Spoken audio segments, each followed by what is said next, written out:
ఇంటి దెయ్యాలు గోల పెడుతున్నాయిరా. నా వాళ్ళ మనసుకు కుదుట పడ్డాయి.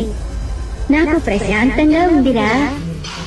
వేప తోరణాలు సెలవులు బాజా భజంత్రీలతో జాతర జరిపించుకోవాలందిరా. అందుకో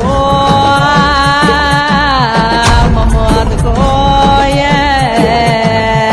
పూజలందుకో పుణ్యమిచ్చుకో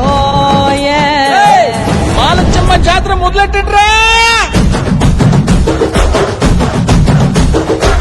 కన్న కన్న మోగాలి రాగుల్లో ఉన్న గంట గచ్చ కట్టి ఆడాలి రా చిన్న పెద్ద అంతా. అమ్మవారి ఊరేగింపు అచ్చం కన్నుల పంట. రంగరంగ వైభవంగా రంగులు జల్లాలంట. అమ్మ డంగురు డంగురు డంగురుమా, అమ్మ అమ్మరు డంగురు డంగురుమా.